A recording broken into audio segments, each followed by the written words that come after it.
It's no understatement that Venom is one hell of a terrifying character. Besides being absolutely beloved, the Marvel symbiote is known for acting out in ways that should be more like their plot points in a scary movie. From body horror to mind manipulation and even straight up eating victims, there's no shortage of the what the hell moments in Venom's history in the comics. So today we're counting down the top 10 scariest Venom moments, breaking down some of his most disturbing actions and some of his more cringeworthy behavior. Let's get to it.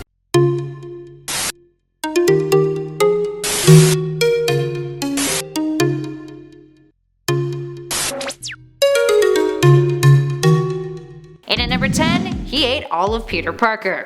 The Venom symbiote has shown a taste for human flesh before. More on that later. But in one instance, in What If issue 114 from 1998, Venom consumes all of Peter Parker's body.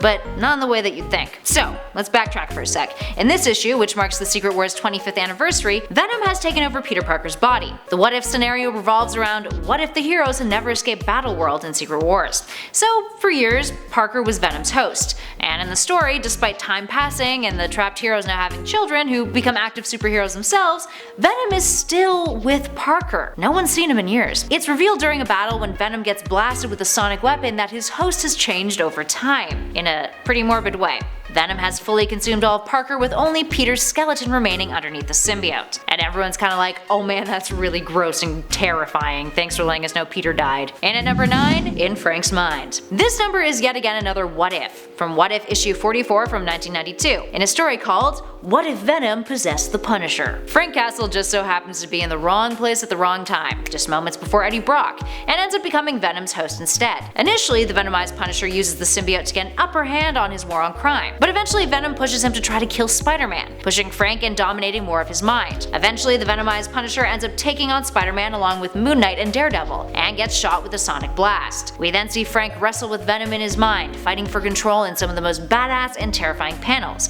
courtesy of Kurt Busiek and Luke McDonald. Side note, a very similar instance happened with a Venomized Punisher that was part of Venomverse, but that's for another number, or another list actually. And at number 8, bonding with the Guardians. The Guardians of the Galaxy have always been a beloved group, but have especially boomed in popularity thanks to their MCU counterparts up on the big screen. And what's scarier than having the things that you love completely disfigured and deformed?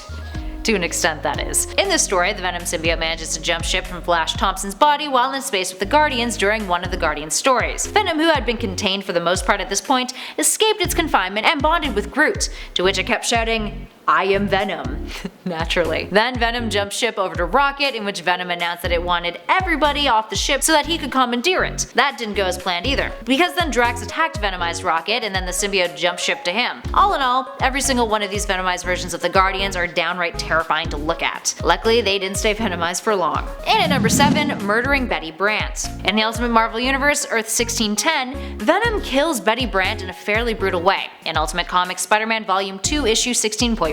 Yes, 16.1. Betty, who worked at the Daily Bugle, was hunting down the truth behind the identity of the new Spider-Man, Peter Parker's successor, and found the corpse of a genetically altered spider, Dr. Conrad Marcus. Marcus, who had stolen one of Roxanne's samples of the Venom symbiote, bonded with it, and then hunted down Brant and killed her. It's jarring, it's unexpected, and it reminded readers of the Ultimate Marvel Universe how fickle life is.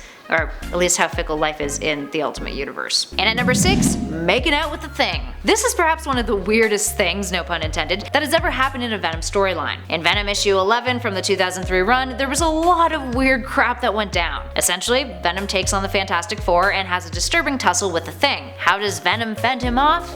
By using a particularly creative tactic.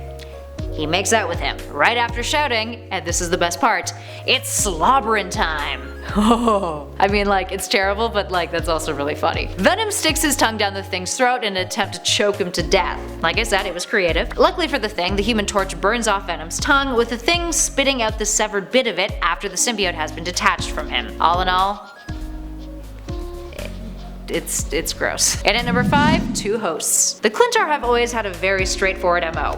Bond with the host, then kill. But turns out once upon a time, Venom tried to bond to 2 different hosts both at once. And by once upon a time, we mean in his very first encounter with Spider-Man. For context, because of how Peter Parker had bonded with the symbiote and rejected it upon the symbiote's first appearance, it had a grudge for Spider-Man. Eddie Brock also had a grudge for Parker, blaming him for ruining his career. So when the two first hashed it out, at one point, Parker invites the symbiote back, begging it to bond with him again. So Venom tries to jump ship from Brock and bond with Parker, but Brock tries desperately to hold on to Venom.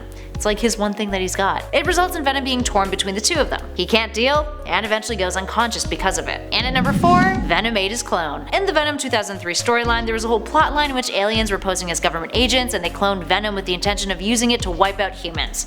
Yeah. The clone came from DNA from Venom's severed tongue, the tongue that we mentioned earlier with the thing. Some dude collected it off the street after the battle was done, and then it ends up in the wrong hands. So this clone, from Venom's tongue, went on a killing rampage, with the intention of killing the OG Venom. At the end of the series, Brock's Venom absorbed the clone just as the series ended. Or rather got cancelled. And by absorb we mean he basically ate him. But that wasn't the last of his clone. It would return and eventually become Mania, expelled from Venom in an attempt of Venom trying to clean itself.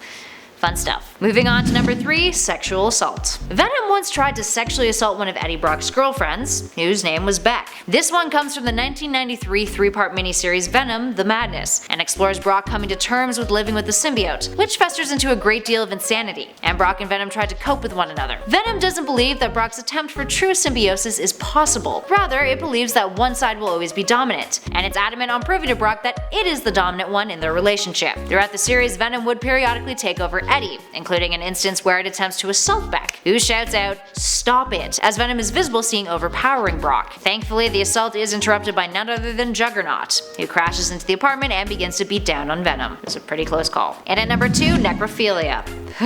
Venom doesn't only assault the living, it's also perfectly comfortable with desecrating the dead. Or at least in this what if tale it is. In the issue What If Spider-Man the Other, the symbiote, who had paired with Mac Gargan, ditches the villain, declining that it'd like to bond with Peter Parker once more. Only problem is, in this alternate reality, Peter ain't doing too well. His body is cocooned beneath the Brooklyn Bridge, and when Venom shows up, Peter chooses death over bonding with the creature. That doesn't stop Venom though. It begins to bond with Peter's corpse, a long, permanent process that takes several months to complete. Once the bonding is done, Venom heads on over to Mary Jane Watson's apartment, just casually. MJ rejects it, calling it out as being Venom. Venom, who has begun calling itself Poison, just trying a new thing, decides to not give up on acquiring another half for itself. So it gives up on MJ and heads to the Forest Hill Cemetery where it exhumes one Stacy. It reanimates her corpse and gets it on with her. Lucky for us, that moment happens off panel. Probably for the best. Personally, wouldn't want to see that. And finally, in at number 1, cannibalism. Leave it to Venom to pull some really gross ass shit, guys. Alright, so one of Venom's most notable traits, along with other Clintars, is that it likes to eat brains.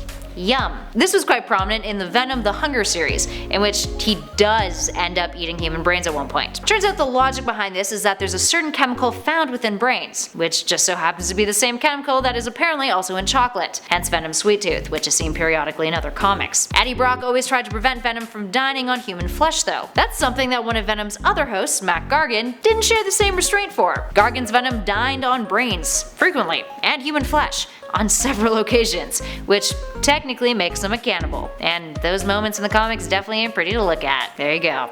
Point proven. That's him eating brains. Alright, there we have it, friends, the scariest and most disturbing Venom moments. What other moments in the comics do you think we should have included on our list? Give us a shout in those comments below and let us know.